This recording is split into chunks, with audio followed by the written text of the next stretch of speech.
So let's see if this works.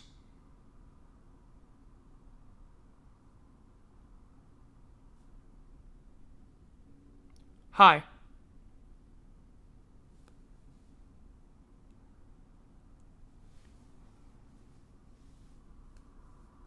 Hey. Hey, hold on. I am here. I am also trying to freaking figure out how to do this. Because it turns out I didn't have low latency on the whole time.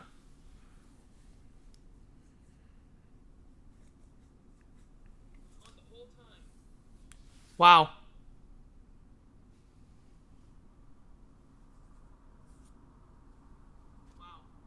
Yeah, that's... Yep. Let me go into settings real quick. Actually, and do one more thing.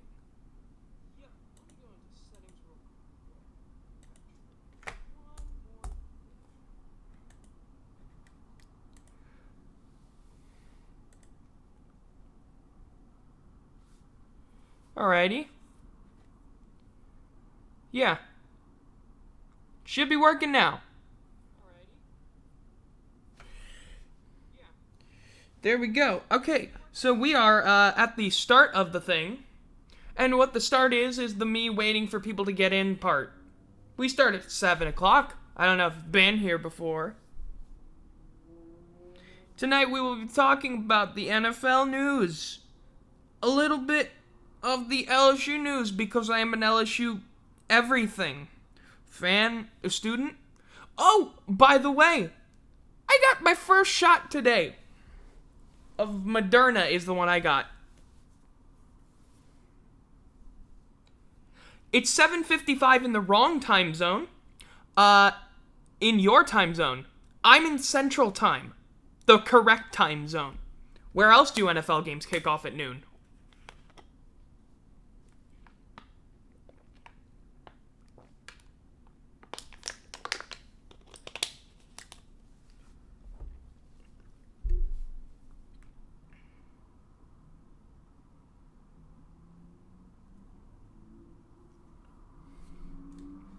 Let's see, who else is here?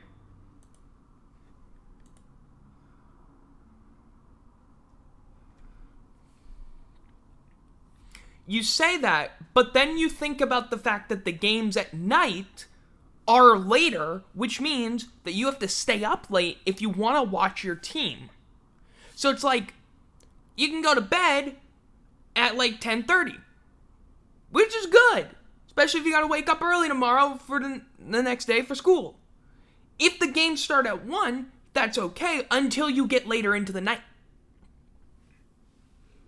But if you want to watch your team play at noon, fine. That's for college football fans in the East. I don't give a damn. I've been to an 11 a.m. LSU game. It's the worst experience of my life. I had to leave after the first quarter. It was so damn hot. Got to see Jordan Love play in person.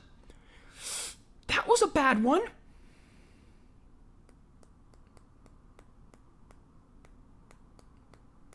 Yeah, I feel that. I stayed up till 1 a.m. Like this morning, and I have a class at 9 a.m. So that was fun. Yeah, I had 8 a.m. classes, but I would always make sure to go to bed early. I say had, because now I don't. Because what I would do is I would go get breakfast. Because I could walk to that. That was in the before times. Those were good days.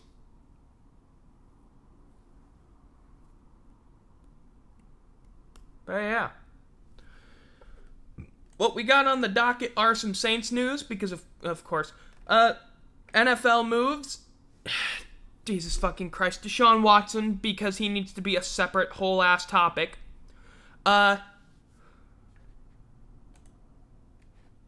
Yeah, pre-COVID was awesome because I live 5 freaking minutes from Tiger Stadium. Now I live 20 minutes from there, and I had to walk to Tiger Stadium to get my vaccine, so I had to do 40 minutes of walking today. That was a bitch.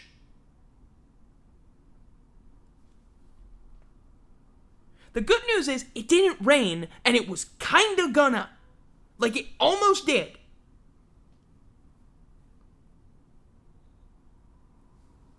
But anyway, so, here's what's on the docket. We got Saints news, NFL moves, Deshaun Watson, LSU baseball, a quick recap. We didn't play our midweek series because the weather decided to be dickish on Tuesday.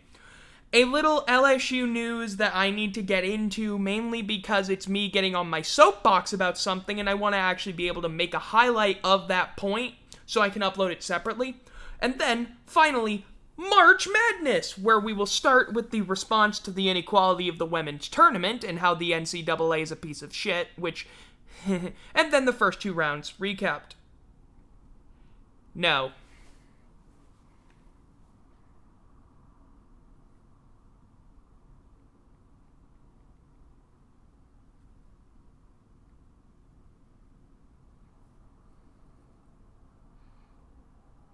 "15th, how are you ranked ahead of us?" How is Louisiana Tech ranked? God, things are coming out weird. Freaking Oregon's ranked ahead of us. Notre Dame is 14th. This hurts. We have to play Tennessee this weekend. God, I'm scared.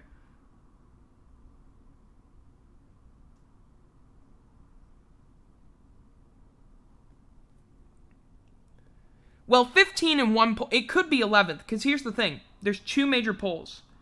Fuck it. Baseball America might have them ranked 11th.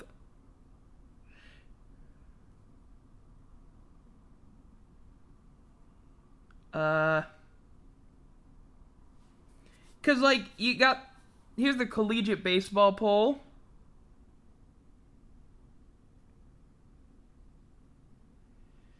And...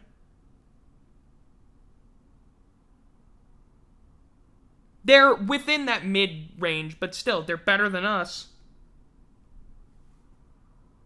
Which hurts a lot. We have the talent, it's just... Whatever. Because it is 7:01. And you know what that means. It's time to introduce it. Hello and welcome to Goal to Go Live. My name is Ben Schluter. Yes, that's right. I actually use my real name here. Yeah. This is the live show where we talk about sports and more sports.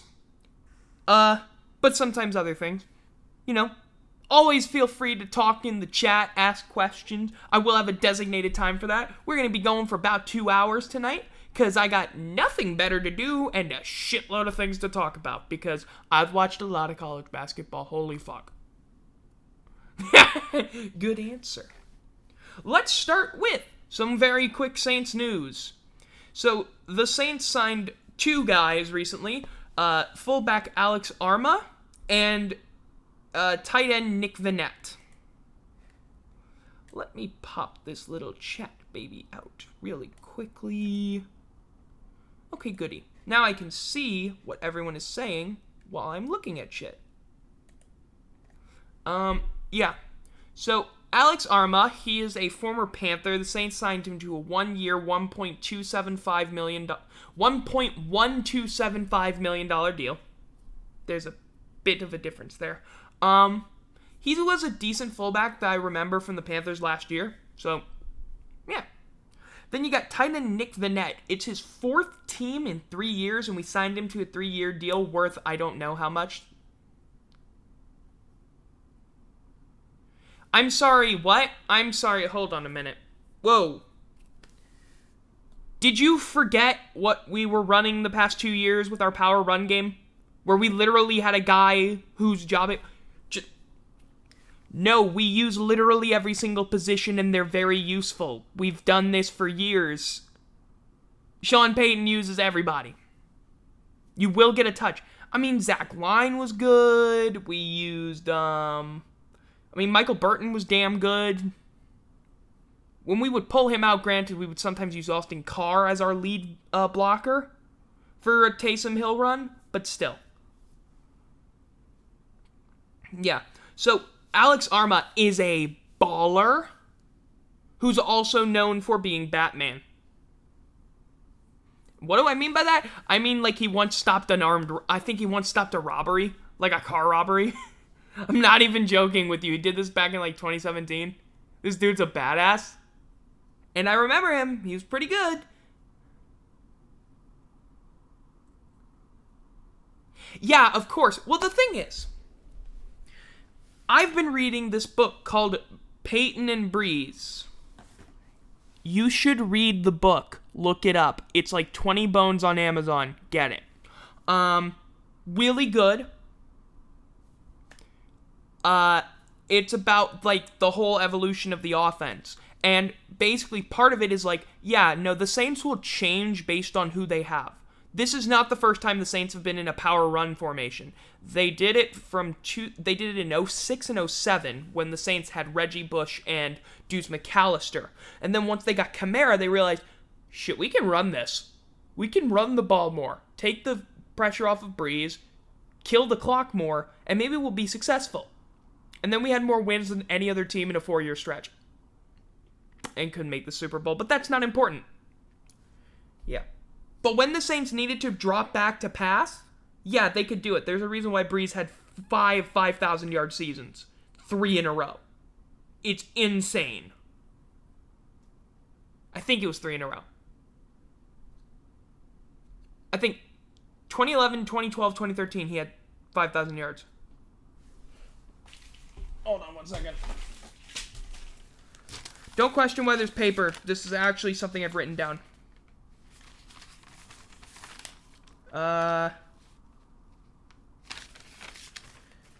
2012, yeah. And then in 2014, he had 49.52. Anyway, not important. What is important is that we also got this guy named Nick Vannett. What does he do? He blocks. He blocks, and he blocks pretty well, apparently. I don't know if he's going to make it through the 3-year deal. We'll see. I hope he does. Maybe the Saints are shifting more. Someone said, like, maybe this shows a shift of the Saints' offense, and it's like a shift towards the thing they were doing the past 2 years. What the fuck? We would have won that damn divisional game had it not been for the injuries. Had it not been we didn't have our damn power run game, we'd have won that game. We were out Latavius Murray, but we were definitely out Taysom Hill. And guess what Taysom Hill adds? He adds that extra dimension to the run game that you can't get in other places. And I'm yeah. So then you have to start completely going backwards in your offense because you have to go shift to 2017. And it's like, it's 2020. You can't shift back that far because that's very long back. And so you got problems where Breeze was making bad decisions, and more importantly, there's a huge miscommunication that led to his second pick. Because Kamara streaks up the field for no damn reason, and it's clear Breeze is pissed off about that. So with all of these kinds of moves, it's clear to see that the Saints are trying to push more and more and more for that power run game to be more of a part of the offense than it was in 2020 when it was a pretty substantial part of it. And I don't think it's necessarily a bad thing. I think it's a great thing because it fucking worked. Teams could not stop it very well, and it helped us extend drives. But then there was a third thing that happened. Apparently, we now know who's going to be the corporate sponsor for the Superdome after Mercedes-Benz contract expires. Caesars? Of all things. Caesars. Yes, you heard me right. The casino company, they're buying the naming rights to the Superdome. What? However, it is quite fitting because we're building things that are just like those within the Roman Colosseum.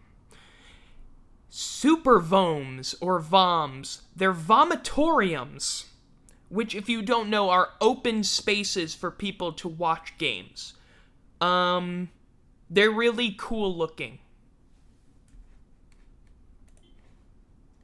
Excuse me while I...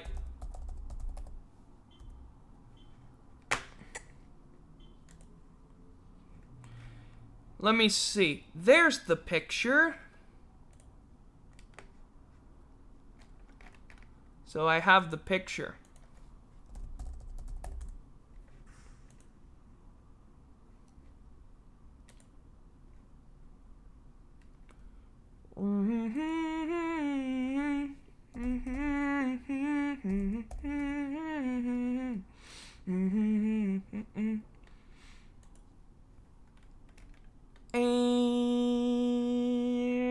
there it is.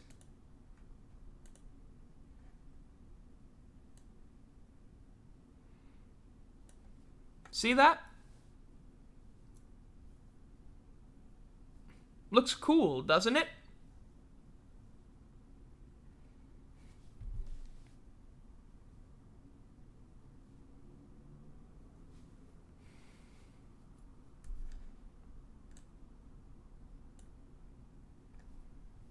Hello?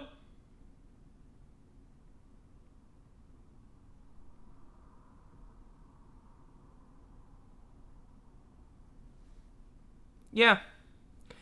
They're taking out some seats, so some people are getting moved around with their season tickets, but yeah, it looks kind of cool. Anyway. Let's remove that. And get back to the discussion. So, this is what's weird about it. Like, it's not going to be Vegas that has the first stadium to be named after a casino. Think about that. The first major sports stadium to get a casino sponsorship isn't going to be in Vegas. It's going to be in New Orleans, which is, okay, fine. If there's any other city, it would have probably been New Orleans. Let's be honest.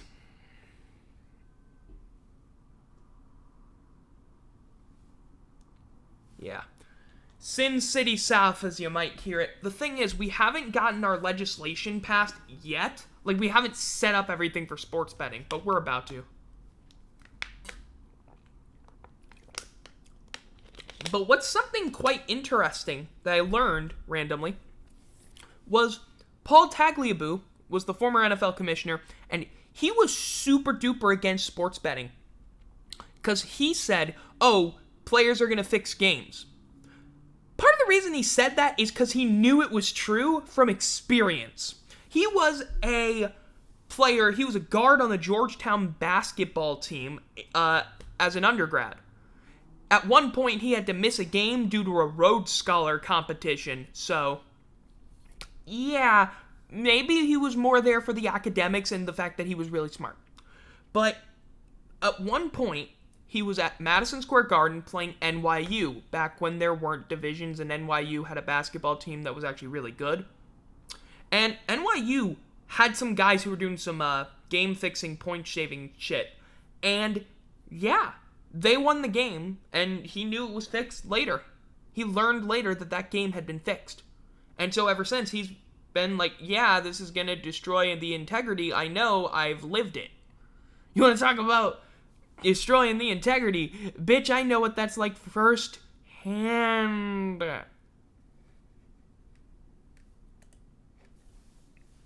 So yeah, that's interesting. Anyway, I think it's time we talk about the NFL. The Giants decided to spend money like money ain't shit, apparently. Finally, you decided to get some free agents. Adoree Jackson. Okay, that's actually a really good move. Kenny Golladay. Okay, that's a pretty good move. Kyle Rudolph. That's actually a decent move if he can get his physicals in order. Like, because the problem with him is he's got this foot issue. Like, apparently they thought he wasn't going to pass his physical or something, which was, yeah, it's not exactly the signs of a healthy player. Maybe you need to work on that. Whatever.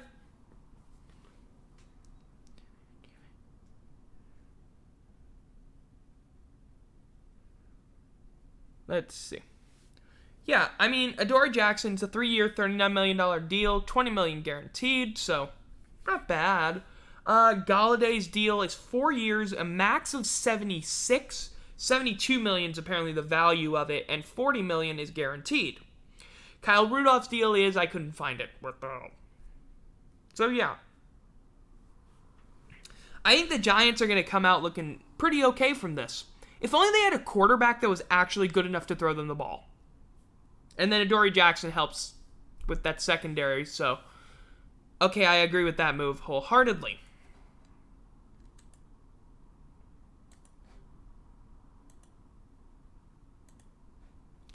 Then you have former Saints defensive tackle Sheldon Rankins. He went to the Jets on a weird deal.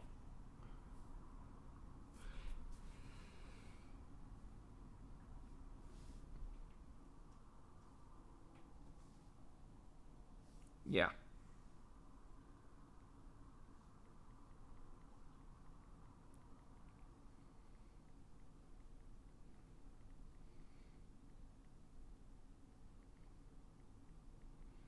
Trying to think. Yeah. Because, like, it's 2 years, $11 million, $6 million guaranteed. There's a $22 million opt out. There's a lot of terms in the deal.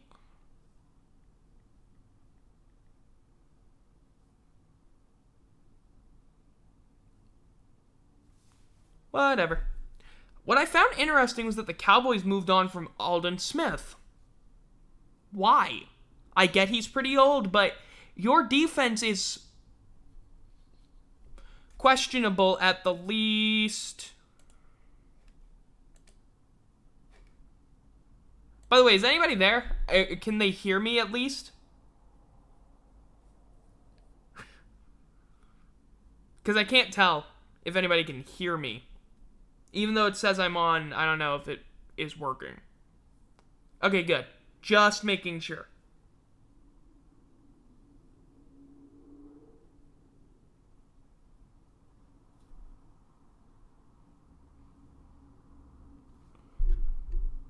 Okay, good. Okay. That's what I was wondering, because it's like, usually if nobody's saying anything, it's like, wait, is anybody there? Anyway, not important. Cowboys moved on from Aldon Smith. I didn't understand why. They don't have a defense. Kevin King got re-signed, and the whole world said, what? But he's a decent player. Besides the NFC Championship game, let's not talk about that. 1-year deal. It's $3.75 million guaranteed. Yeah, why not? Kyle Fuller went to the Broncos. A year, $9 million. Pretty decent. Try free up that secondary. Now, Jason, I believe you're a Steelers fan, so let's get into this topic. Because Juju Smith-Schuster re-signed. Bro,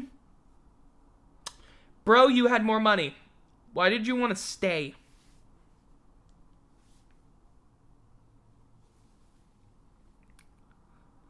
Actually, I hate to do this. Give me 2 seconds. My dad called in the middle of my freaking stream. Oh, man. Give it 3 seconds.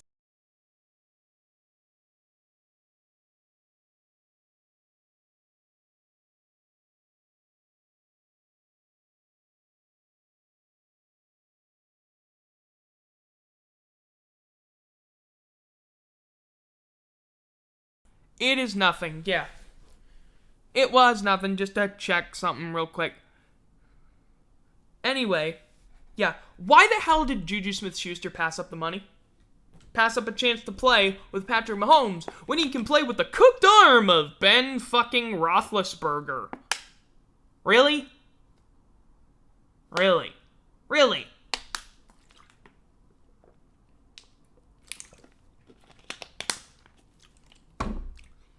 Bro, you can do so much better.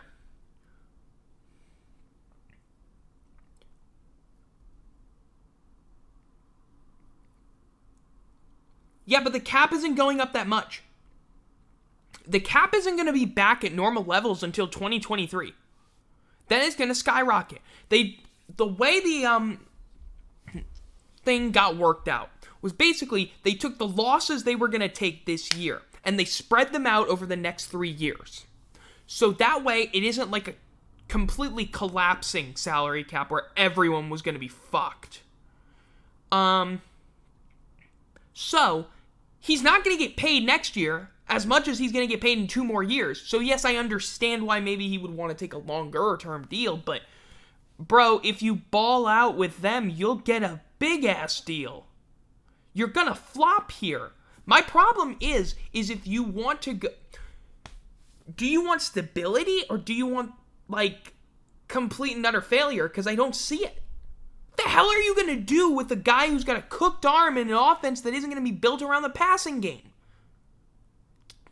Matt Canada doesn't actually throw the ball as much.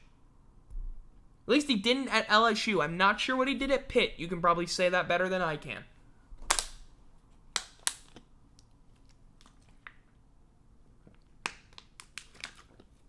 Ugh. God, I am shuddering in jet sweeps right now. God. Sorry, just fucking Matt Canada. Ah! So, then you got Joe Flacco. He went to the Eagles. I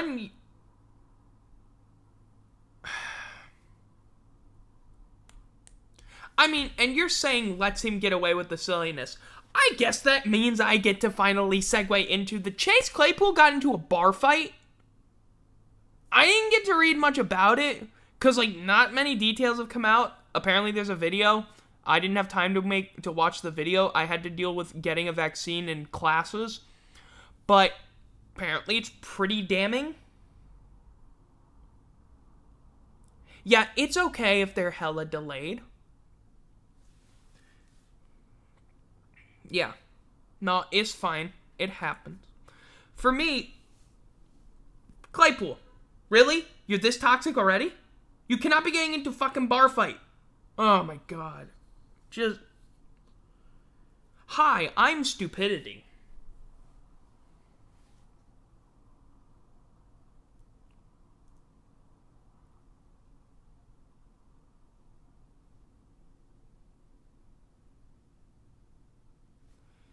Yeah.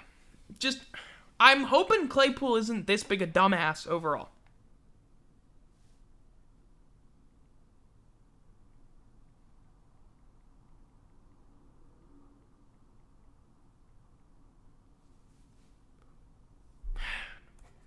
Then there's Joe Flacco. He is on the Eagles now. He said, I'm here. Yeah.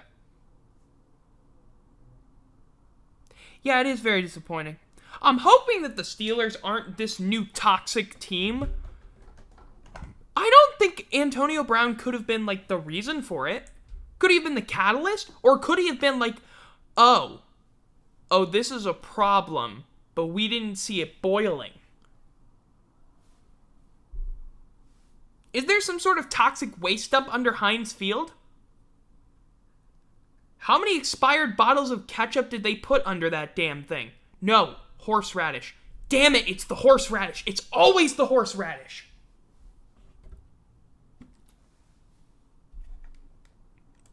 Sad. Speaking of sad things, watching Joe Flacco think he's going to be the starter in Philly. 1 year, $3.5 million, you're going to be backing up.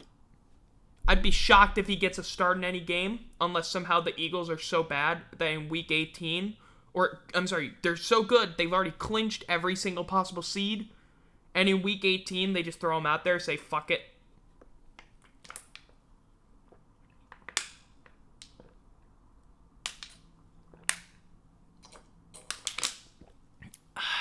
Yes, so good. Speaking of guys who are not Joe Flacco,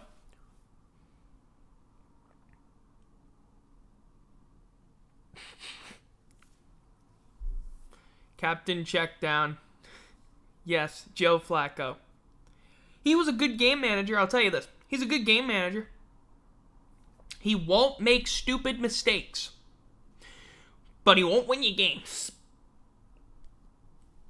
He won't make the best plays, but he definitely won't make the worst. And there's a reason why the Ravens decided he was a good enough QB to have for about a decade.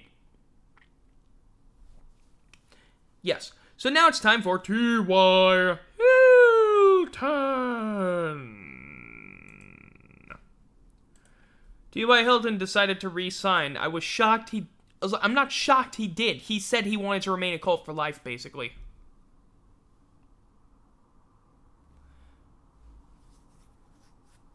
So, T.Y. Hilton saying $10 million, $8 million guaranteed. That's pretty good. Yeah. Tevin Coleman went to the Jets. Yeah, they won a Super Bowl with the defense. They won a Super Bowl with the defense. That offense was okay. They also had Jacoby Jones.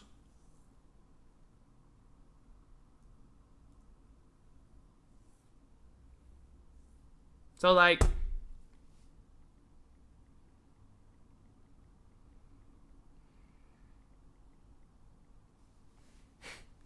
Yeah. Tevin Coleman to the Jets, makes sense. 1-year deal worth up to $2 million. Not a bad move. Not a bad move at all.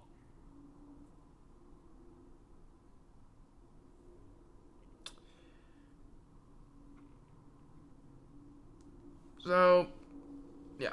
Oh, yeah, one more move. Dan Snyder decided to become 100% owner of the Washington football team. What? Why?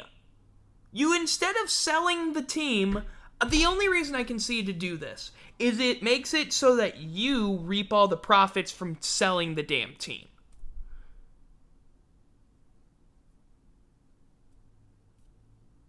Also, the 2000 Ravens had Jamal Lewis, and he was a damn good running back that people don't talk enough about. It was like, the 2000 Ravens were entirely carried by their defense. Yeah, because Jamal Lewis didn't exist. Really? Snyder is never selling. God damn it, it sucks to say that you're right. Someone will have to come along and fucking force his ass to sell. God, I hate him. He's the worst owner in the NFL. I'm not going to say in sports. There are worse owners in sports. I don't understand how you can be this stupid as an owner. Ooh! They have mutual interest in signing a contract. So instead of getting J.J. Watt, you get Jadeveon Clowney, which is not a downgrade.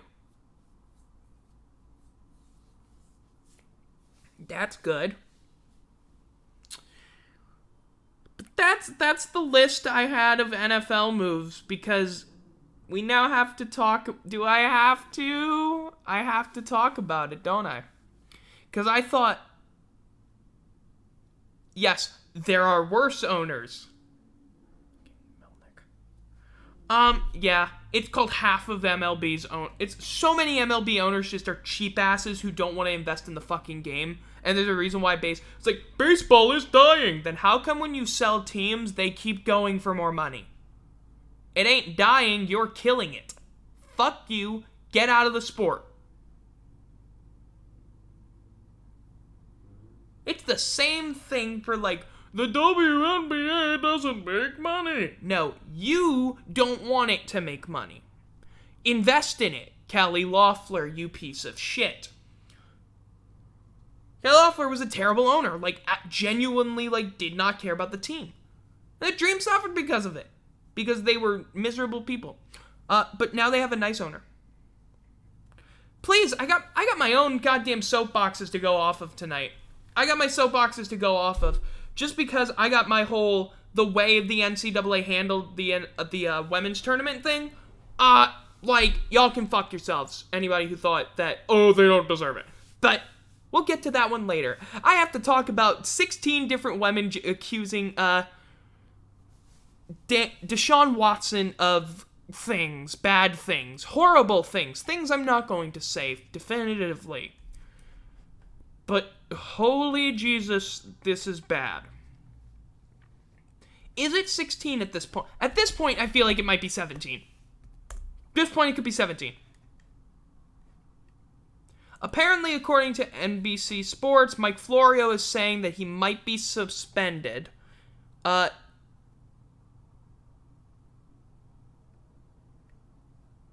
Yada yada something doopy doop boop doo.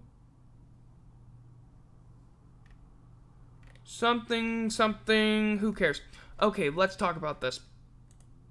Yeah. So,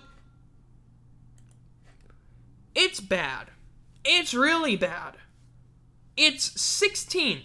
A reminder, last week, it's too damn many. Last week, it was 3. It was 3, and I felt the need to talk about it. Now it's 16. This dude fucking did shit. I don't think you can't. 3 is still within the realm of possibility. 4 even. 16? These ain't isolated incidents. This is a pattern of behavior. These are not people that know each other. and are trying to cuddle together to try and ruin an innocent man. People who are like that need to shut the literal fuck up. I mean, okay. What time am I at in this thing? 36 minutes exactly. That's perfect. Because I got like 3 soapboxes that I need to know when I'm starting them so I can make highlight videos so I can put those on YouTube, frankly. And this is the first one. Because I saw a friend of mine. He is a former Texans fan. Then they traded DeAndre Hopkins, and then he became a Deshaun Watson fan. And he goes like, "Oh no, man, we know you didn't do it." And it's like, no, you fucking know he did this shit. Like, okay, the evidence hasn't come out yet. There's a reason why you're filing these civil lawsuits in the first place. It's to start the process of discovery. You can't necessarily release any sort of stuff yet, because that's the point of going to civil trial. It's to be able to find the actual things itself. Like, I may not be a fucking lawyer, but I know I know the basics of this. That's why you file the lawsuit, is so you can get the evidence. There's a Yahoo Sports article that was written, when was this? Yesterday at 8:48 p.m. So there was one filed late Tuesday afternoon that could prove to be the most problematic. And it includes a potential criminal act. I think it's one I've read. It's basically he wanted a massage that would focus on his groin area, his glutes, and his lower abdominals. She was surprised that he sought her out. She alleged that she informed him that she was a licensed personal trainer, not a massage therapist. She could help with post-workout muscle therapy, but massages were not her specialty. And he was undeterred, scheduled her to come to his house on May 28th. Then they went to the theater room, where she sat up before Watson returned wearing just a towel, and then he flipped over onto his back, and then he was completely exposed, and then he moved it onto the plaintiff's hand, and it was like horrible. She wanted to vomit. Now then, there are potential violation of the Texas Penal Code's definition of indecent assault that's punishable to a 1-year prison sentence or a $4,000 fine, which to me sounds very different. You will either go to jail for up to a year or pay $4,000. Mate, I could buy a shitty fucking Ford F-150 from like 10 years ago and I'd still be paying less than $4,000. Like, $4,000 ain't nothing. Now, here's the thing. The lawsuit reads that the plaintiff immediately called her mom and her best friend to tell them what happened, and here's the part that's fucked up. She received a text message from Watson that same day asking her if she was okay. She didn't respond for obvious reasons. Bro, what the fuck is wrong with you? Are you okay? I don't know. Maybe the answer is no, because what you did was a bit fucked up and she did not want that happening, and she had told you prior not to.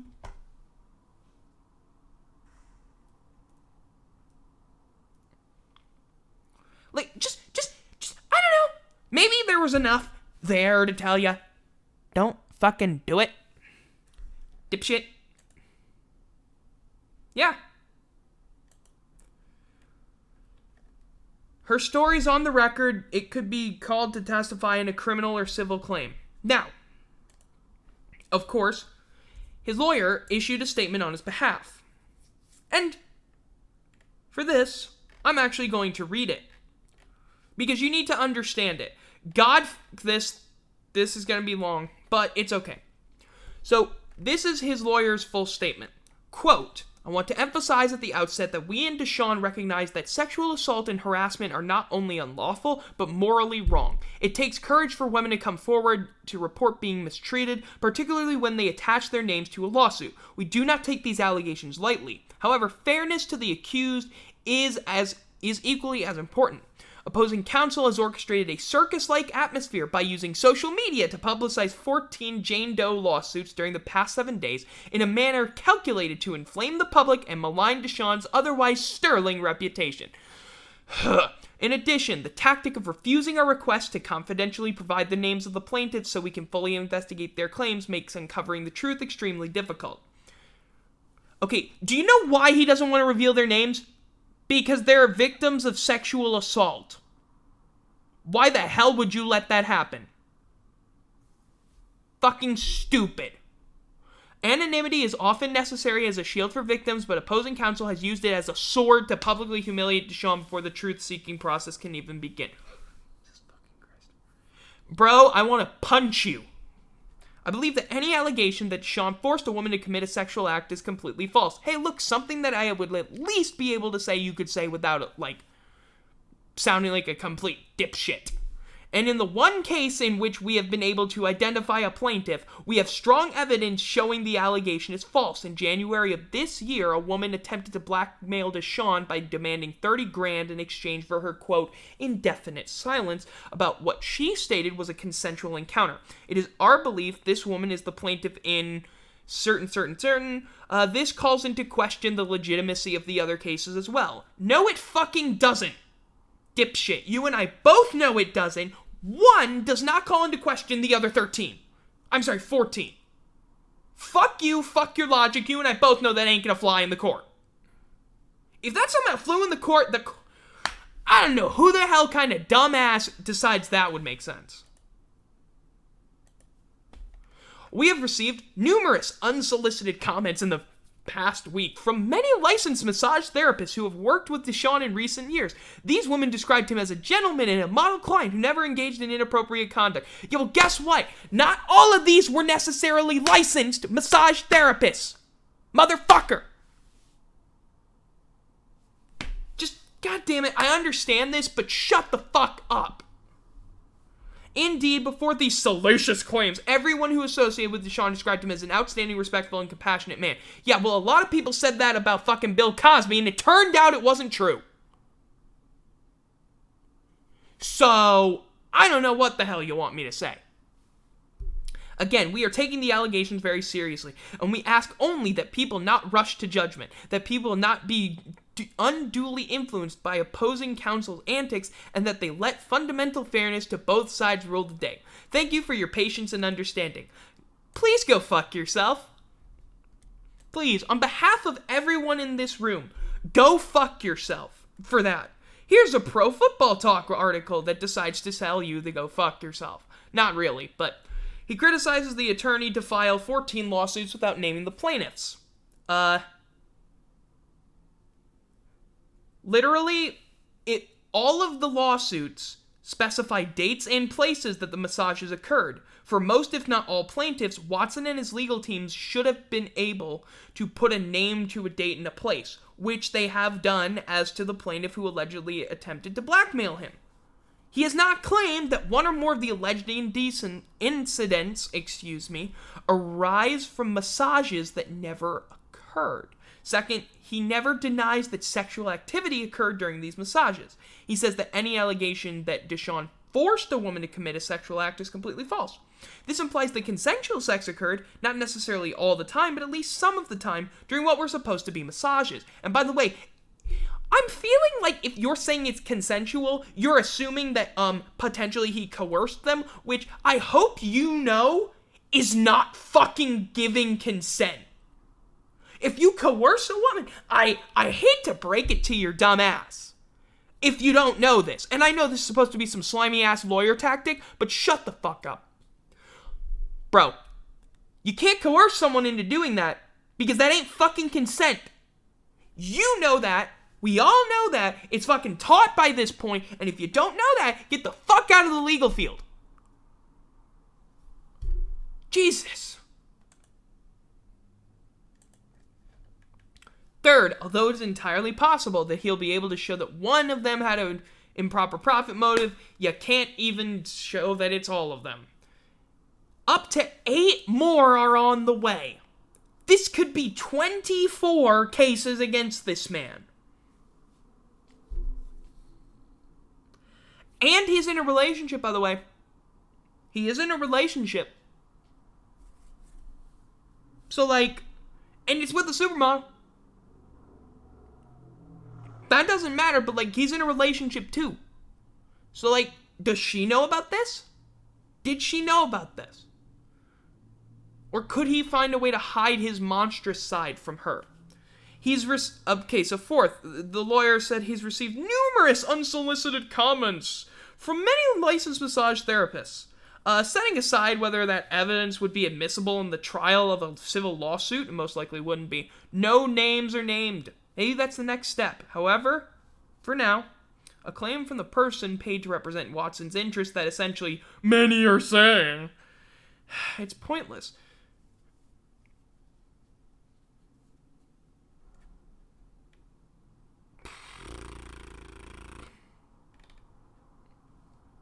Look, this is my thing with Deshaun Watson. I don't want him to play another snap in the NFL. I genuinely don't want to see him on the field ever again. Unless he fucking works his shit out. Look, my opinion is, if you're gonna be a monster, it's like, you're not a monster. Human beings aren't quote-unquote monsters. They're human beings. They have the ability to change. But I give you one shot. You have to prove it to me. If he's willing to change his behaviors and his attitudes and become a better person from this, good. We should all support that. That he's allowed to be given a punishment. That he's able to accept the consequences for his actions and then never do it again. Just locking the dude away is fucking stupid. That doesn't solve anything. We've merely taken someone away. We haven't given them a chance to live out the rest of their life. And be better. We all deserve to have a second chance once we've faced the consequences. Though. Now there comes a point where that's no longer possible. But at this point, very much is. I hope he gets the help he desperately deserves. He faces the consequences he desperately earned. And he comes out of this a better person. Because that's the only thing you can truly ask for in these situations. You shouldn't ask for people to be completely battered and destroyed forever.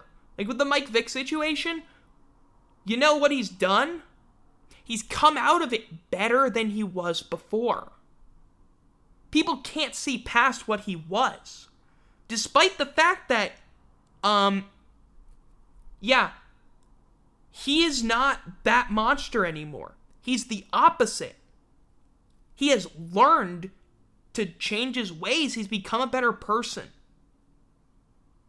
He is an entire charity that's devoted to stopping illegal dogfighting rings. And yet people still couldn't see past what he was. And that's a problem. So I hope that we can look at him for what he is now. And then hopefully, if he does change, we can look at what he will be when he's there. That's what I'm wishing. I hope that's not an unreasonable thing to say. But to those who say he didn't do it, motherfucker, yeah, right, fine. 16 different people, possibly 24. Right. They're all lying. Right. Okay. Alright. Fuck you. Fuck you, fuck you, fuck you.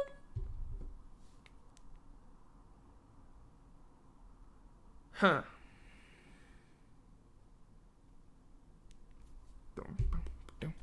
Anyway, it's time for a quick LSU baseball recap, because I didn't listen to any of the games. Here's the quick recap. We dropped the series 2-1 to Mississippi State, the number 2 team in the country now. We lost the first game 6-1. Then the second game 3-0. Then the third game we won it 8-3. Awesome. Alrighty. Is it time for Ben to get on his soapbox again?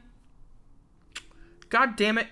This is about to change. I've talked about frats before, but we have a reason to talk about them because an LSU frat has been suspended on campus, and it's time for me to talk about all the problems with it. And what are the problems? Oh my god. So, give me 1 second. God. Talking for 45 minutes it takes a toll on you, man. So, it had been that the Kappa Sigma fraternity was put on interim suspension on January 15th for multiple violations of the LSU Student Code, the LSU Code of Student Conduct. And the violations included them hosting an off-campus party for about 300 people at a member's house last fall, and the alcohol medical transport of a student from a chapter party during Rush Week. Now, obligatory fraternities. Jason, are you aware of how bad LSU has dealt with fraternities? You've ever heard of the name Maxwell Gruber?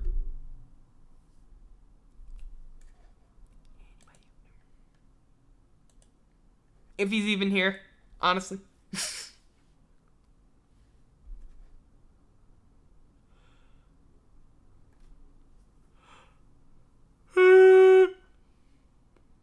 God damn.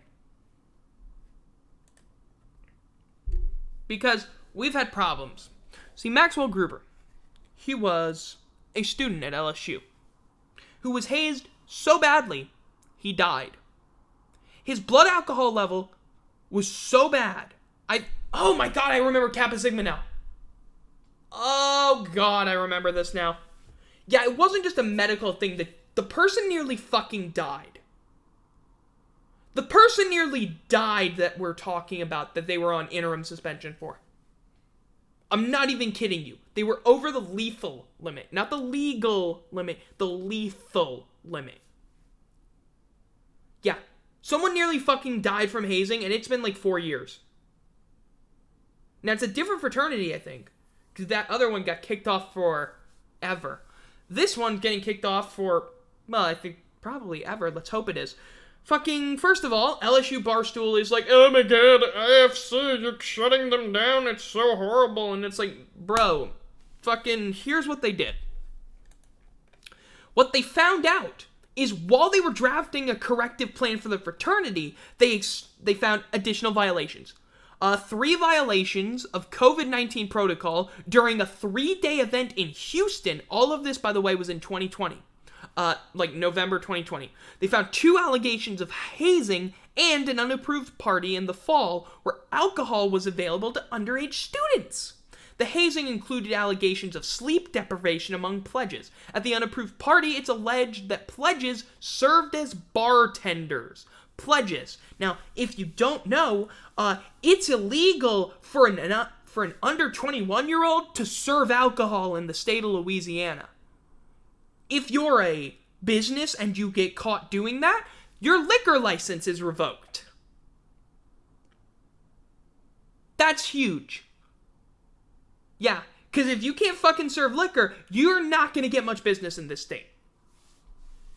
So, that's bad. That's bad.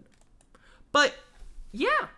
The chapter has a hearing scheduled with a student advocacy and accountability officer on April 8th over the allegations, according to the letter. Mitchell Wilson said in a he's in executive director of Kappa Sigma's national organization, said in a statement Thursday that Kappa Sigma has received notice of the hearing and declined to comment while the organization reviews the allegations.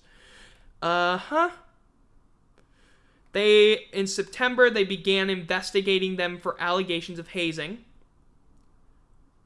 There were, now in 2019, a story by The Advocate, which is the local newspaper, that looked at complaints against LSU fraternities for the years 2016 to 2019, found that there were 7 complaints against Kappa Sigma during that time. 7. Oh, yeah. By the way, if you're not aware, Maxwell Groover, the guy who died, his fraternity was Phi Delta Theta. Phi Delta Theta. They're banned from LSU campus until at least 2033. That's insane. I think they should just never come back. Yeah. Oh no, Phi Kappa Psi was Phi Kappa PSI, I think is Psi. Was the one where there was the near death. I can't tell. Do you know how bad it is where they're literally in the same fucking year, 2 hazing-related incidents, and I can't tell which one is relating to the one where the person nearly died, because I hadn't heard much about the other one. This is a problem. So let me get back on my soapbox. Here's my opinion. There should not have been... there should be a review process. Basically, we're on state land, right? State of Louisiana owns this land. So what you can do is you can force every single fraternity to reapply. Anyone that has a house on campus right now has to reapply for the next semester. For the next school year, they have to reapply. If they are approved, they get on. If they aren't approved, bye-bye. You can try and reapply next year. If you are approved for 4 years, then you have to reapply. You have to keep reapplying, and you must have a set list of things that you plan to do and plan to abide by to prevent hazing, by saying an anti-hazing policy that is so fucking strictly enforced that if you don't fucking follow it, your gas is getting kicked off and you're getting evicted. And by the way, what does this do? It allows for new fraternities to become a part of the LSU experience. Better ones. What if a new one wants to open a chapter? And then the old one doesn't get it. Yes, that's right. They get to take the fucking house. You gotta move your shit out. There are a lot of fraternities on this campus that, frankly, no problems with them. The ones that are problematic, let's have a chance to kick them the fuck off. They don't need to be here. Another thing I do, by the way, please give partying to sororities. That way they don't have to go to fraternities and thus potentially lead to situations of sexual assault. Plus, more places to party leads to fewer people per party, which means that the potential for incidences is lower because it's going to be more of a group thingy. I don't know why nobody else thinks of this. I mean, it's kind of obvious. If there's going to be about a set number of people partying, and you give them more places to do it, then they're going to spread out more. Yeah, there'll be major ones here and there, but it'll also give them the opportunity to be smaller. And maybe some people that want to actually have that experience, but don't feel comfortable doing it, can finally feel comfortable doing it. You know, like women, because they don't feel comfortable going to fraternities because they're afraid of rape, because that's a thing you have to be afraid of. I don't know why you have to be afraid. Oh yeah, that's right, because frat guys. I'm not saying all of them, but I'm saying enough of them where it's a fucking problem. Fuck this frat, get out of here, you know better, you will never be... And again, I just wouldn't let him back. I just wouldn't let him back. Fuck him. But it's time for me to find my... There it is.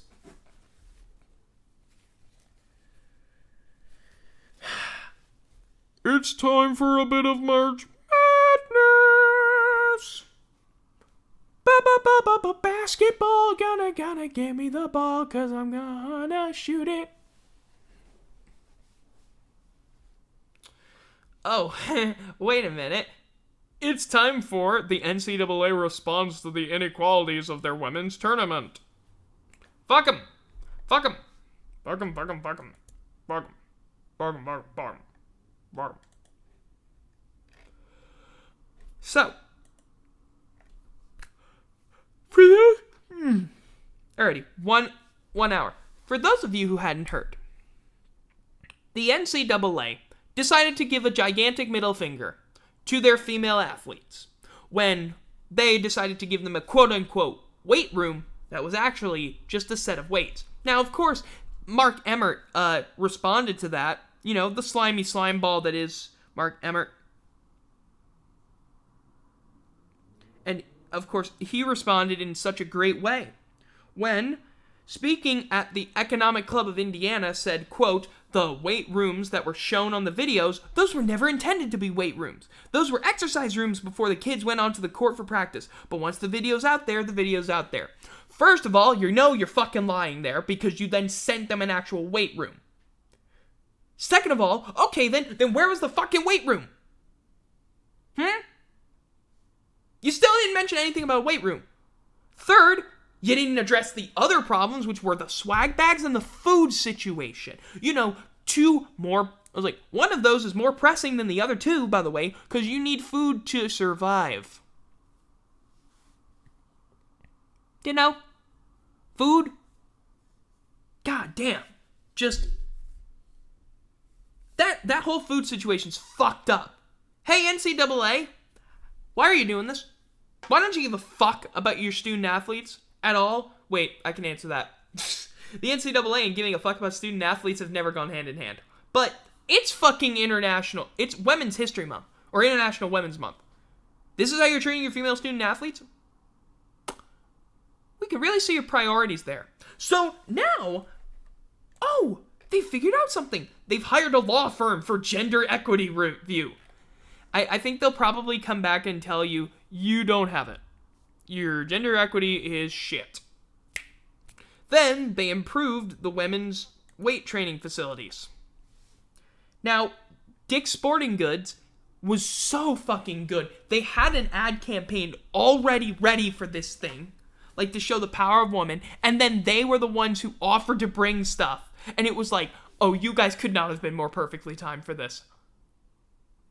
I guarantee the marketing / PR people were like, brand synergy!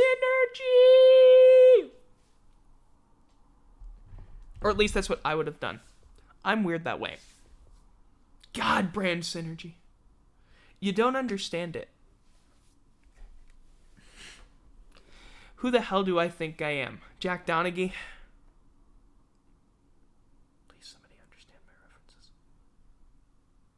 Anyway,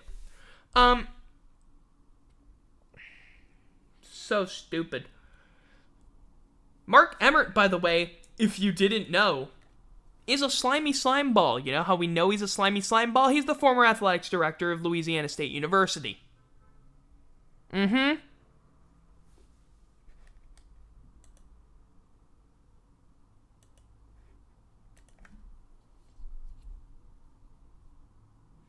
Yeah. Fucking slimy slime ball son of a bitch.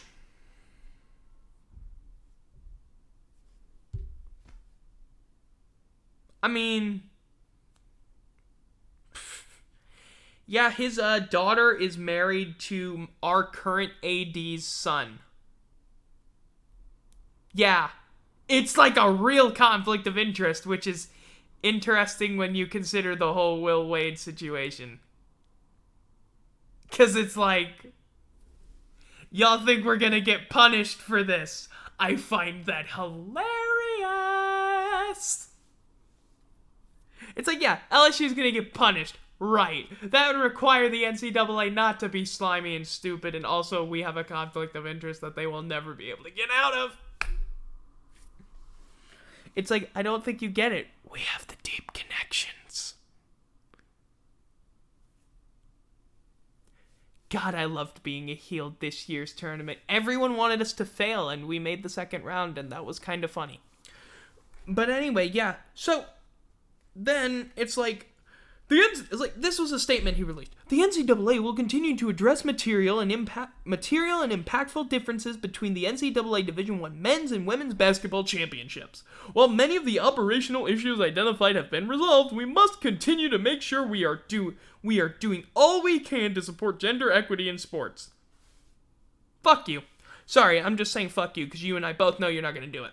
As part of this effort, we are evaluating the current and previous resource allocation to each championship so we have a clear understanding of cost, spend, and revenue. Bitch, you and I both know how much you spend on that shit. You know how much that is. You can just ask your accounting department. I know you don't spend as much in the NCAA women's tournament because it's not making you hundreds of millions of dollars a year. And I understand that. You can't. But try. What took until literally the one that was supposed to be that got canned, that was going to be the first women's tournament where every game was going to be broadcast nationally. What took so damn long? It's ESPN. They have more networks. Hey, okay, so you have CBS, TNT, TBS, and True TV. That's 4 networks. And then for ESPN, you have ESPN, ESPN2, ESPNU, and ESPN News, and ABC you can use. That's 5 networks. So, yeah. What? Took your asses so long.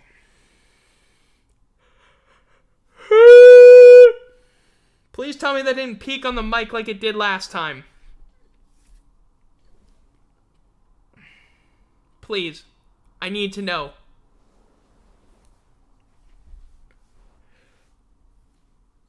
Anyway, here's the thing, though. I saw a bunch of people in the comments of... So, I saw a bunch of people in the comments of Instagram posts, like, arguing, but women's the championship, they don't deserve more. They don't deserve equal things. They lose the NCAA $14 million a year to put it on. They don't deserve equal this or equal that. And it's like, bro, get your fucking hand out of your ass. First of all, why are you... It's like, also they were like, women are inherently worse at basketball, and nobody wants to watch women's basketball because they suck, this, that, the other thing. And it's like, look, I understand that the games may not be as good. Because they genuinely are not as good in terms of scoring. Like, they're lower scoring. I get that. I can tell you from having done analysis, there are far more...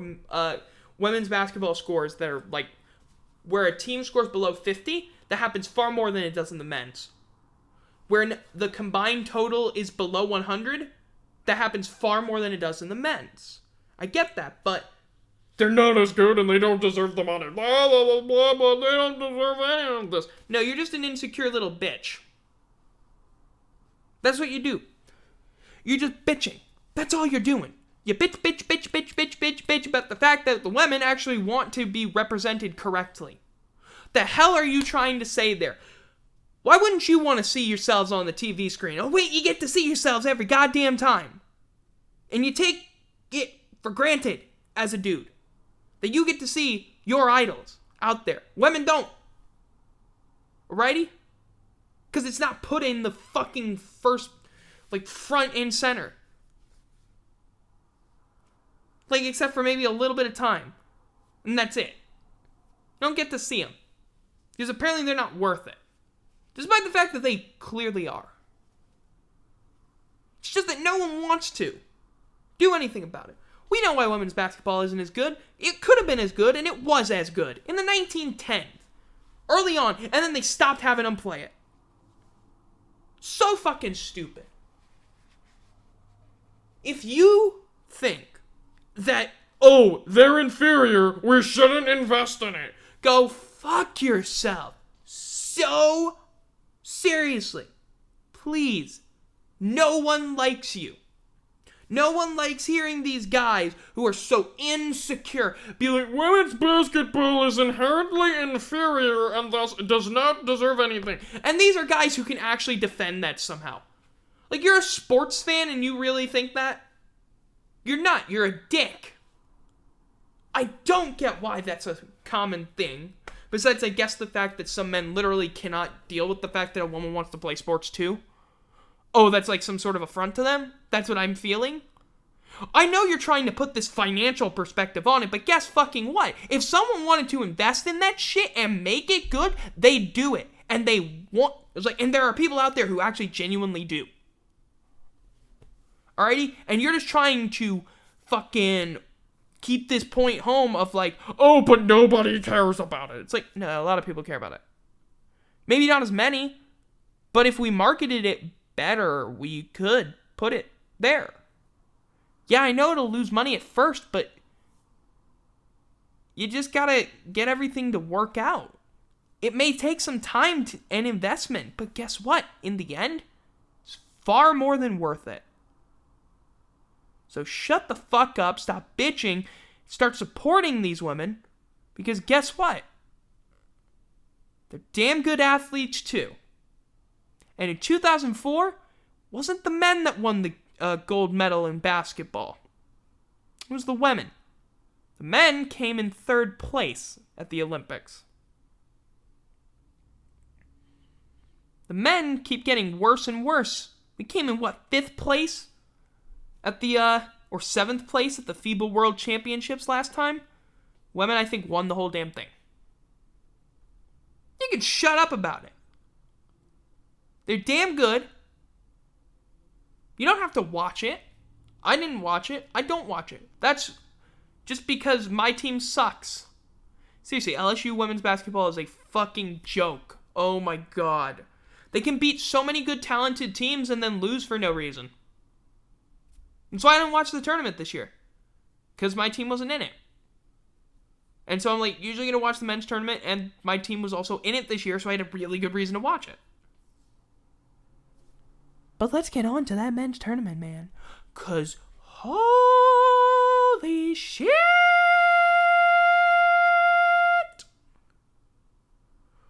Was it good?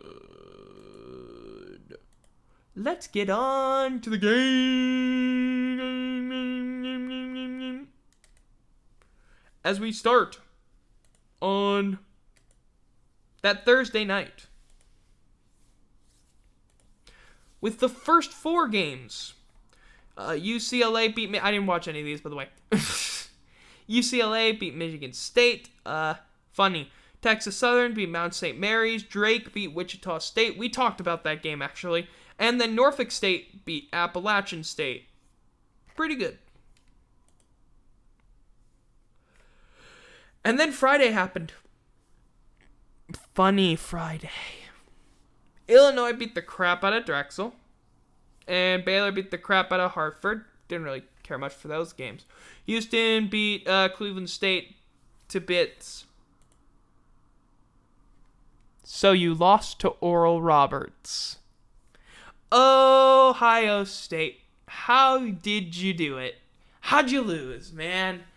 Well, actually, I said why earlier, but maybe I never said it on here, unfortunately, because I ran out of time. But Oral Roberts shoots a high volume of threes. You can either keep up with it or you can't. They couldn't. They just couldn't keep up with the high volume of threes.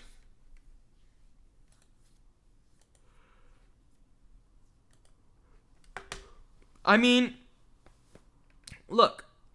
Also, Ohio State turned the ball over 16 times. They out-rebounded Oral Roberts 49-32. But you look at the stats. Field goal percentage. Hell, okay, Ohio State hit more freaking threes. No, they didn't. I'm sorry. I was looking at field goal percentage. No, three-point percentage. Oral Roberts shot 11-35, and then Ohio State hit 5-23. But it was free throw percentage that killed Ohio State. 77.8% of Oral Roberts' free throws went down, 14 of 18. Only half of Ohio State's. That's going to kill you. Oh, also 10 steals for Oral Roberts. Yeah. Pretty good. Pretty funny. Lol, Oral Roberts. Yeah, that busted a ton of brackets despite the fact that I didn't have Ohio State as winning it all or anywhere close to it. Colgate lost to Arkansas. They were leading them and then they just shat the bed. Turns out Colgate wasn't exactly as great as we all could have hoped for, potentially. Oklahoma State beat Liberty. I really don't care. Really could not care less because I didn't watch the game. I didn't watch any of the Friday games, actually, because I was too busy not having a way to watch television. But, yeah, apparently it was a close, hard-fought game. West Virginia beat Morehead State. There was really nothing to say about that. Syracuse killed San Diego State by 16 points. Man, San Diego State, you were fraud. Fraud. Just fraud. Jesus Christ. Jesus. God. Once I get through this little recap, I'm going to open up the floor to questions. Because, frankly, I'll then be done, and then I got to, yeah. Loyola Chicago beat Georgia Tech by 11 points, by the way. Georgia Tech was without its best player, so it's unfortunate that they had to go up against one of the better teams in the tournament. Villanova beat Winthrop. Turns out Winthrop was actually not as hard as, might have been. North Texas beat Purdue. You're stupid.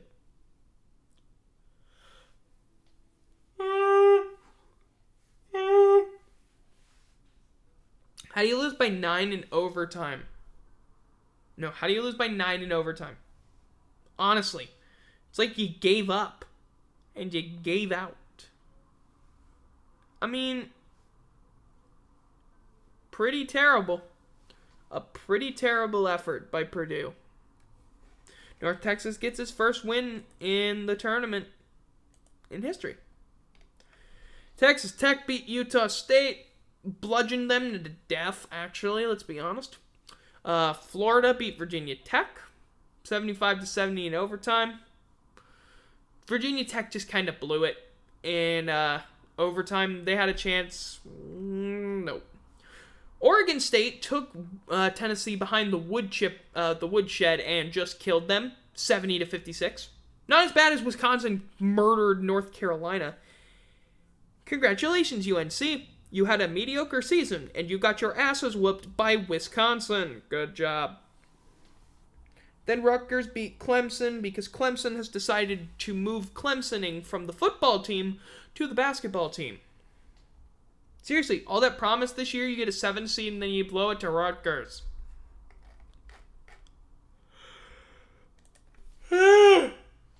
Jesus Christ, what is wrong with me?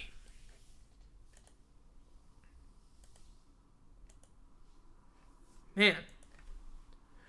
And then we get to the next day. LSU over St. Bonaventure. I watched that whole game. Yeah, we just kind of sort of didn't start off well. We scored 2 points in the first 4-6 minutes of the game. And then we just ramped up the scoring the rest of the way and we just pulled it away. And we had really good rebounding. The shots were falling for us. They weren't falling for St. Bonaventure. We were getting to the foul line. Guys weren't getting winded. I'll make a note of why I say that in a minute. And, yeah, we just played a 100% complete game.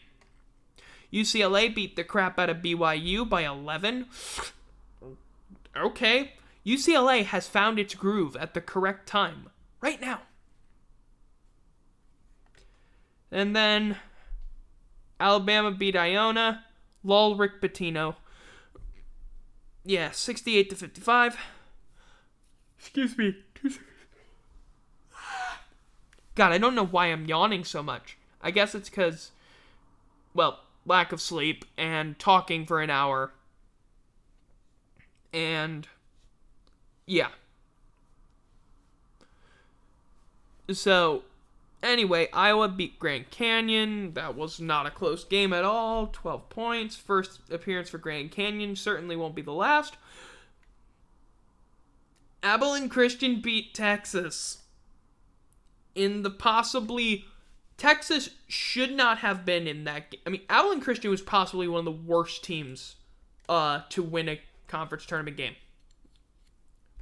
Because if you look at the stats, they're like Um, because Abilene Christian shot 29.9% from the field. They shot 3 of 18 from beyond the arc, but they shot 10 of 12 from the free throw line, including 2 crucial free throws at the end of that game to give them the win. Yeah, here's the other thing. They out-rebounded Texas. They got 18 offensive rebounds to Texas's 5. Now, granted, they got out-rebounded on the defense, but that offensive rebounding number is huge. Also, Texas turned the ball over 23 fucking times. You're not going to win a game if you turn the ball over 23 times. Especially when Abilene Christian only turns it over 11. ACU had 11 steals. 11 steals.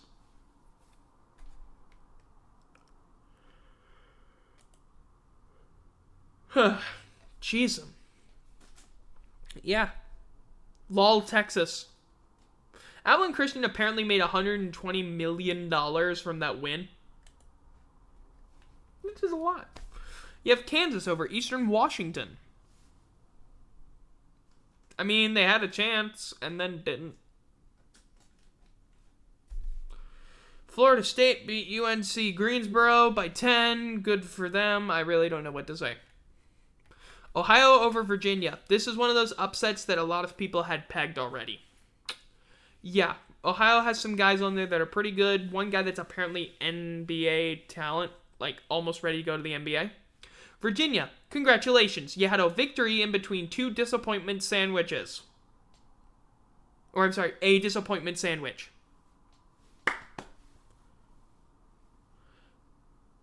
Then you have Creighton barely beating UCSB. Just so close. So damn close. Couldn't get it to go in. Sad. Creighton played an ugly-ish game, but they won it. Excuse me.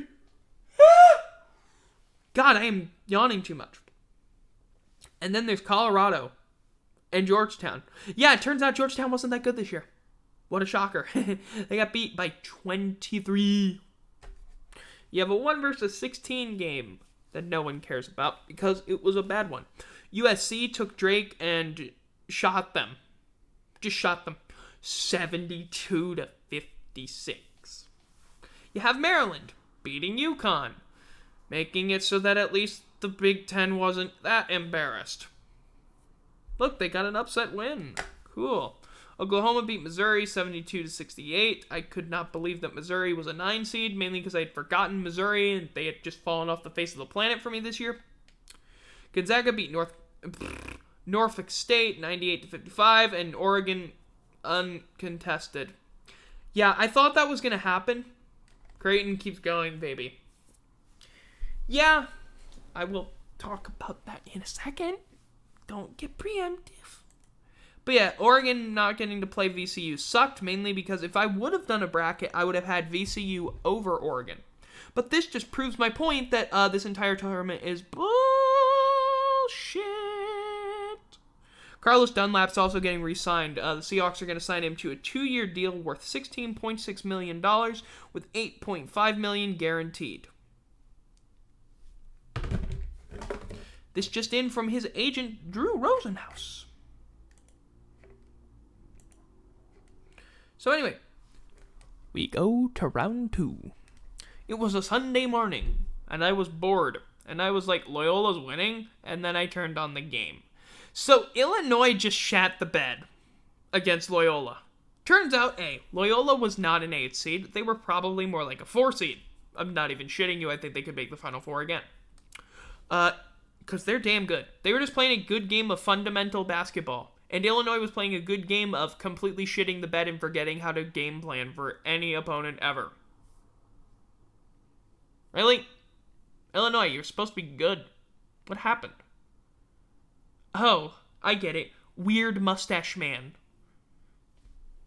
He is the chosen one. Who wasn't the chosen one? Any Wisconsin ever. 13-point destruction. Baylor. Great. Baylor just kicked their asses sideways. And then there was Syracuse, a team that should not have been in the situation it was. Guys, y'all were up like 13 at one point. How the hell did this game get anywhere near close? West Virginia was way too close to being on, was way too on your heels the whole game towards the end. You were murdering them. That is not a good sign for the round of 16. Then you got Arkansas and Texas Tech. Arkansas won by 2, didn't watch much of that game. But I did see that Texas Tech kind of sort of had a chance to win it and then blew it. Houston beat Rutgers. You want to talk about blowing it? Yeah. You want to talk about blowing it? Let me just check the thing. Yeah, Rutgers at one point had a 10-point lead, but then they just completely blew it. I honestly don't understand how you blew it like that. Like, what the hell are you doing? But it could be worse. You could be Florida. You lost to Oral Roberts. You lost to fucking Oral Roberts. Oral Roberts, a school that bans dancing, continues its play in the NCAA tournament. The irony is not lost on anyone. I didn't get to watch it. I haven't watched that ending yet. Been meaning to, but like apparently it was a huge comeback victory for Oral Roberts. Please make the Elite Eight so I can laugh. This is Florida's payback for what they did to FGCU in 2012. Fuck you, you robbed us of more Dunk City. We should have seen more Dunk City. Dunk City was cool. Then you have Villanova taking North Texas and saying, yeah, about your whole winning games thing. That's our thing. And won by 23. Finally, you have Oregon State beating Oklahoma State, ending Cade Cunningham's whole thingy. Can I just ask something to the NCAA? What the fuck? You had banned Oklahoma State. They file an appeal, and you let them play. Why? Thinks about it. Oh, wait, that's right. They had a marketable superstar. You wanted the entire country to fucking see. So you were fine with it. I would say, goddamn, NCAA get some accountability, but, you know, people have been saying that for years, and they haven't budged.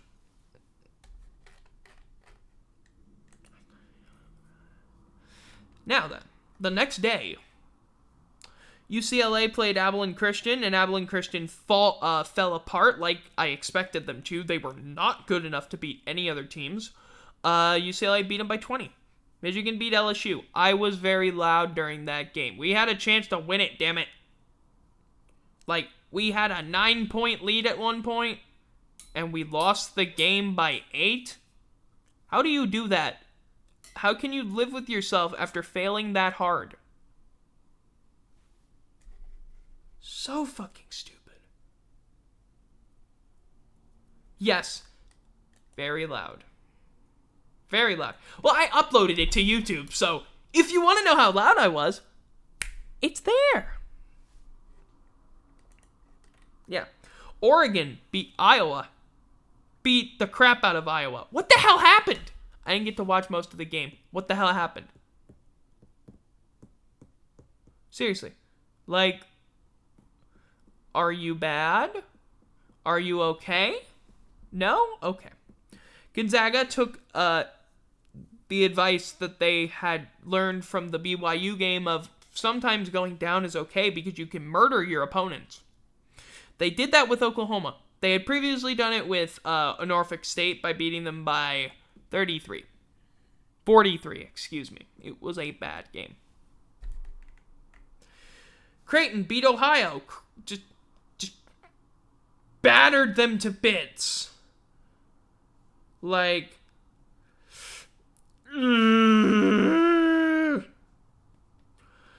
you have Florida State versus Colorado, which was like one of those, like in the middle of it, in the middle of that game, was announced the Boulder shooting, which was like one of those, because it was right after the LSU game. There was that breaking news report, and it was like, oh, I wonder what's happened here. It's in Boulder. Oh my God. Colorado is still playing.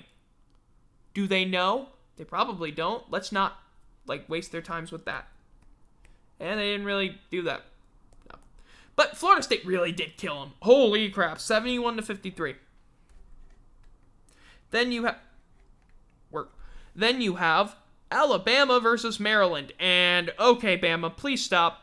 Please stop, Bama. Please stop. Please stop murdering everyone in your path. You beat Maryland by 19. I mean, I know Maryland wasn't exactly a great team, but stop.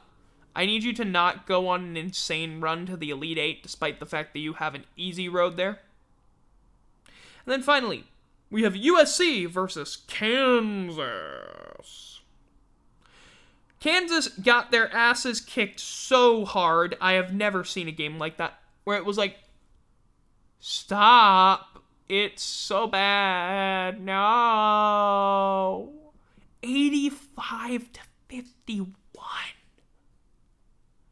Jeez, by Kansas of all teams. Okay. That was bad.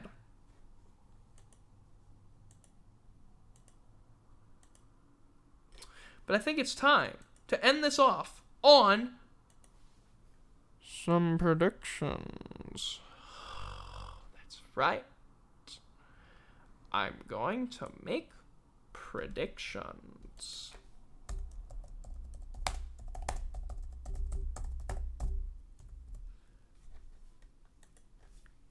So, we got Oregon State and Loyola Chicago. You got Baylor and Villanova. I think Baylor's a better team.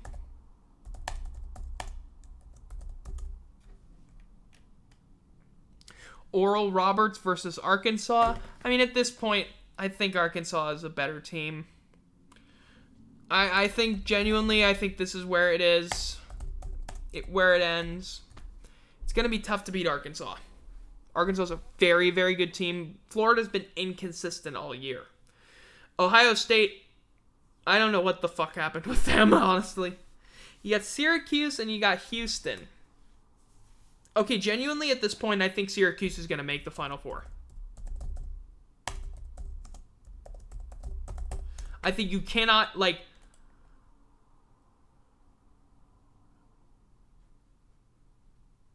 What do you mean by wording was a bit unfair for Colorado?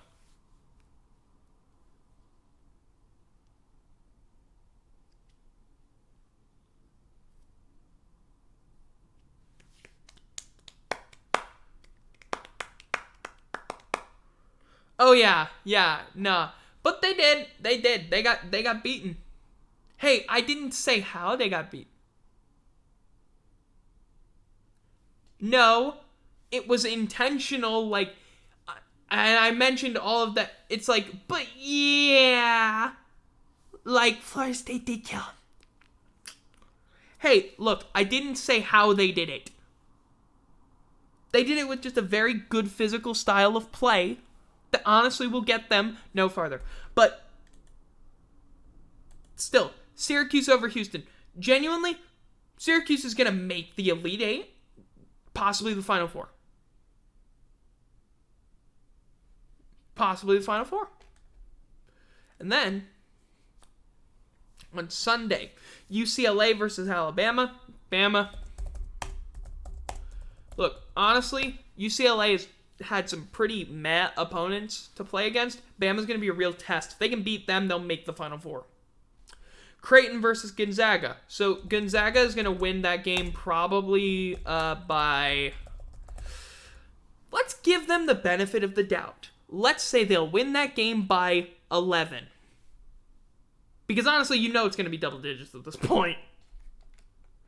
Then you got Florida State versus Michigan. I think Florida State might pull the upset. I don't know why I haven't watched any Florida State basketball. And then you got, Ooh, a rematch of the Pac-12 championship game in football. USC versus Oregon. I don't know.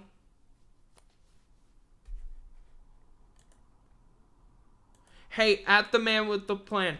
Call it in the air.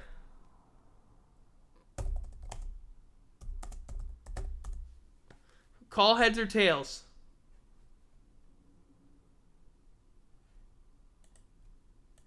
Alrighty. Heads, it's your choice. Oregon or USC? Which one?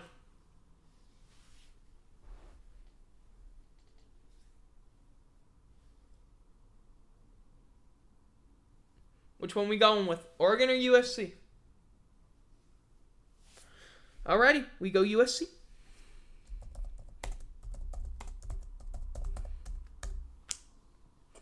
So these are my official predictions. Loyola over Oregon State, Baylor over Villanova, Arkansas over Oral Roberts, Syracuse over Houston, Bama over UCLA, Gonzaga over Creighton, FSU over Michigan, and USC over Oregon.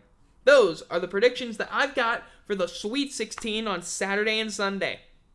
By the way, Pepperdine won the CIT. Good for them. Or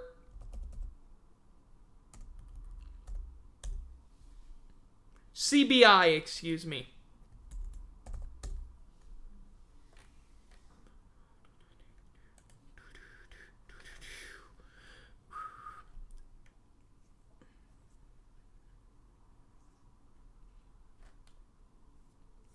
But yeah.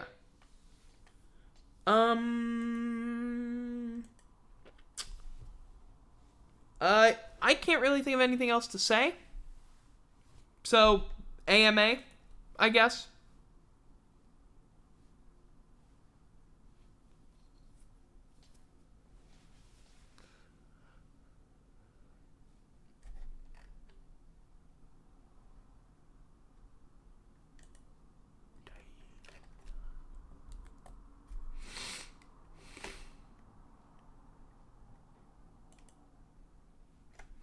Yeah.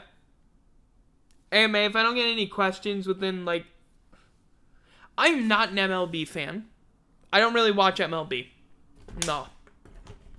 Much more of a college baseball fan.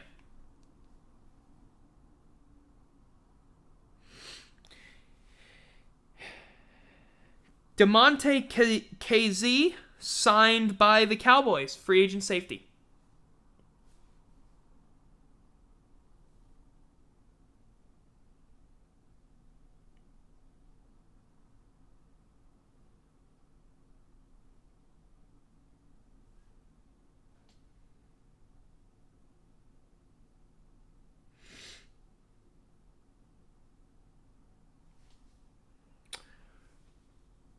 Most of the big free agents, like, I don't fucking know. Nah, I don't make predictions like that. Nah. And by the way, next week, I'm looking into mock drafts. And we're mocking mock drafts. Because I don't make a mock draft, but I'll mock your mock drafts. That way I can tell you what I think.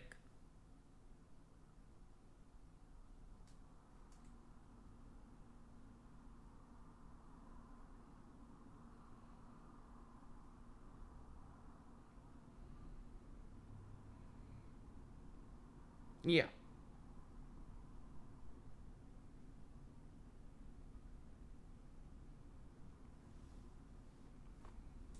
Yeah.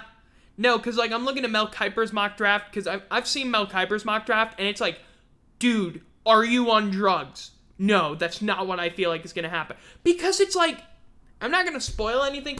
When your mock draft has 4 QBs going top 4, and a tight end as 5th, no, you're insane.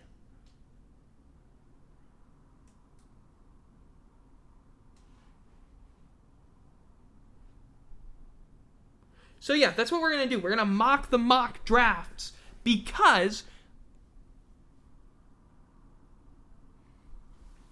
I'm not going to spoil myself. I know Mel Kiper's is bad, but I'm legitimately, honestly,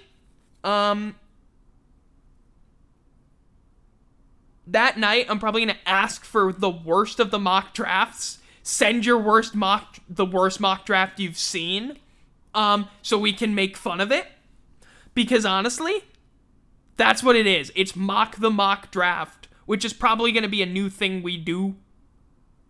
Because I don't make a mock draft because I don't know who guys are going to select. But goddamn, do I love looking at stupid ones where it's like, for example, a good mock draft would have, say, Penei Sewell going in the top 5, preferably at number 5 to the Bengals. A stupid mock draft would have him going number 2 overall to the Jets. I saw one that did that.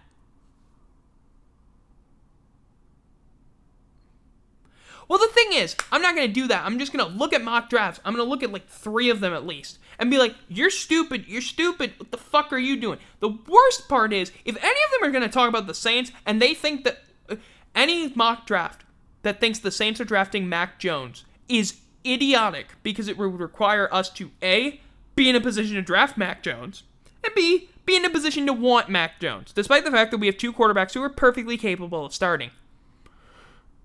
So yeah, that's just my thing. Fucking stupid. Ugh. But I get it. These are people who are paid to make stupid takes. That's why I don't make dumb takes. Well, I do. I make them all the time, but sometimes I'm right. I remember one time getting mocked on RNFL for saying, Ruben Randall was not as good as he was in college. And by like 2 years later, he was out of the league for no reason. Like, he was still producing, but like, I was right. He was not as good as he was at LSU. He just was not as good as he was advertised out of college. I don't know how the hell teams didn't use him. He was a decent second weapon in New York, but never got utilized as well as I thought he should have been.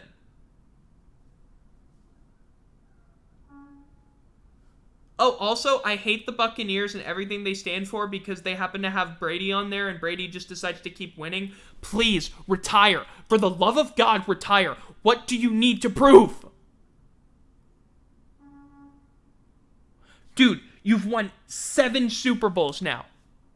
With 2 different franchises, in 2 different conferences, in 3 different decades. What the fuck do you need to prove? It's like, dude, you've won a Super Bowl. At a very young age, a very middle age, and a very old age. What the fuck else do you need to do? I get it. It's like, and the worst part is, it's like, you're not even the breadwinner of your household. Your wife's a billionaire. That's why he can afford to take less in his contract. He doesn't need the money. They have the money. His wife's got the money. Come on. I don't know why I sometimes randomly.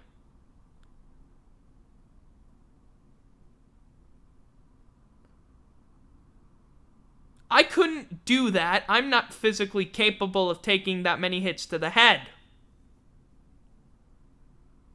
This dude's gonna, honestly. Well, no, he doesn't get sacked. Who am I kidding? He doesn't get sacked. He's always had a good O-line. Yeah, so that's not a problem.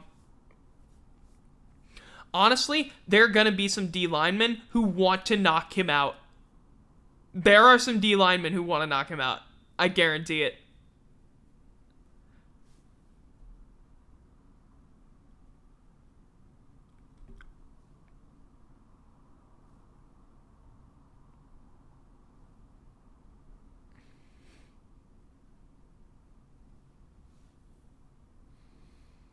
Yeah.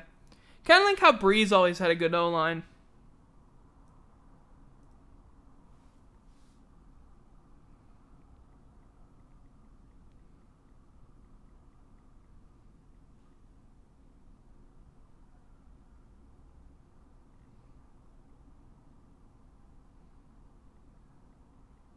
Hold on.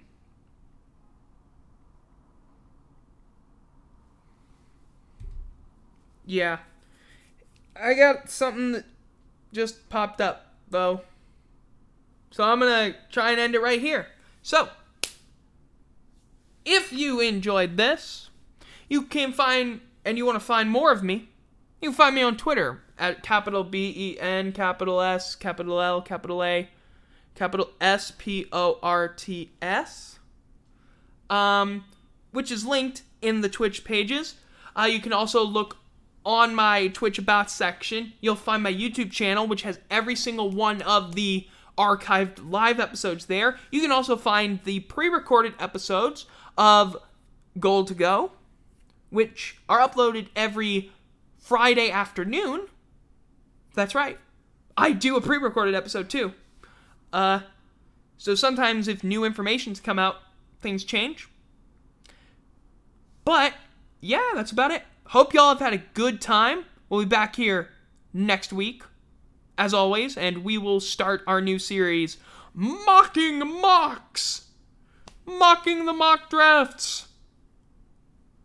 So, come with your dumbest, the worst ones you can find, preferably from major sites, so they're even funnier. Yeah. So, till then, I've been Ben Schluter. This has been Goal to Go Live. Till next time, bye-bye.